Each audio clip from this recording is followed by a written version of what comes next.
আমাদের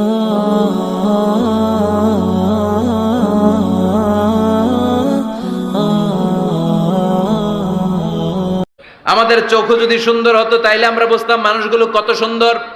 আমরা মনে করি ধলা হইলেই সুন্দর, কয় ধলা ধলা এটা সুন্দর, ডাকাইত এগুলো ডাকা। একটা মানুষের চেহারা স্কিন যদি কালো হয় এর মধ্যে একটা সৌন্দর্য আছে না নাই? একটা মেয়ের স্কিন যদি কালো হয় তারপরও চেহারায় সৌন্দর্য আছে না নাই?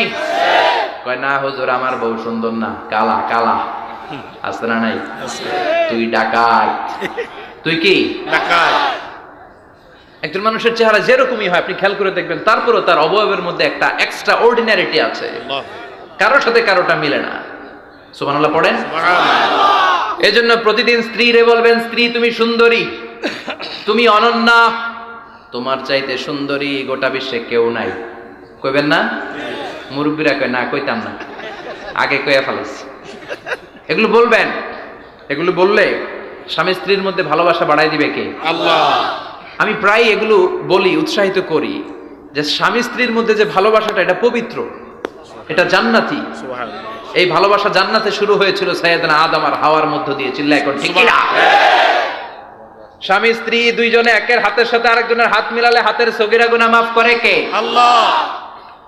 স্ত্রীর চেহারার দিকে নজর করে তাকালে চোখের গুনাহ মাফ করে দেয় কে? আল্লাহ। স্ত্রীর জন্য প্রতি মাসে যে খরচ দেন এই টাকাগুলো সদকা দেওয়ার সওয়াব আছে না নাই? আছে। স্ত্রীকে যে দামি দামি ভ্যানিটি ব্যাগ কিনে দেন এইটা তো সওয়াব আছে না নাই? আছে। কক্সবাজারে ঘুরতে নিয়ে গেলে সওয়াব আছে না নাই? আছে। ফুল কিনে দিলে সওয়াব আছে না নাই? আছে। ভালোবাসার গান শোনাইলে সওয়াব আছে না নাই? তোমারে লেগেছে কত যে ভালো, চাঁদ বুঝি তা জানে, রাতেরও আধারে দোসর হয়ে তাই সে আমারে টানে, চাঁদ বুঝি তা জানে। ঠিক কি না? আজকে পারবেন না শোনাইতে রাত্রেবেলা? পারবেন? পারবেন? পোলা পাইন রাখায় পারবো তো, কত বেটা বিয়েই হয় নাই, বিয়ার পরে শোনাইস। তো এই ভালোবাসার গানগুলো শোনালে নিজেদের মধ্যে একটা ইন্টিমেসি তৈরি হয়। বিশ্বনবীও এরকম স্ত্রীর সাথে খুনসুটি করতেন, ভালোবাসা করতেন। এটা হালাল, কিন্তু এটা জায়গা মতো না করে ভাবির লগে করলে মায়ের আছে না নাই? ভালোবাসার গান জায়গা মতো শোনাতে হবে। স্ত্রীকে ভালোবাসার গান না শুনিয়ে যদি চাচাতো বোনরে শোনাও, শালীরে শোনাও, পাড়ার মেয়েদের সাথে যদি টাঙ্কি মারো, ফিল্ডিং মারো, মায়ের আছে না নাই? তার মানে জায়গা মতো করলে সব সওয়াব। সুবহানাল্লাহ পড়েন। আর বিয়েটারে সহজ করে দিবেন। আমি তো সব জায়গায় বলি বিয়েটাকে সহজ করে দেন, আমরা বিয়েটারে কঠিন করে ফেলছি। একটা ছেলে এই দেশে 16 থেকে 18 বছর বয়সে ম্যাচিউরড হয়, কিন্তু ওরে বিয়ের পিড়িতে বসায় 32 বছর বয়স। তো বাকি 32 বছর কি আঙ্গুল চুষবে? কথা কন, কি করবে? ও যে পাপ কাজ করে, ও যে পর্নোগ্রাফি দেখে, ও যে মাস্টারবেশন করে, এগুলোর পার্সেন্টেজ গুনাহ মা বাবার আমল নামায় আছে না নাই? মা বাবার এত সহজে পার পেয়ে যাবেন না।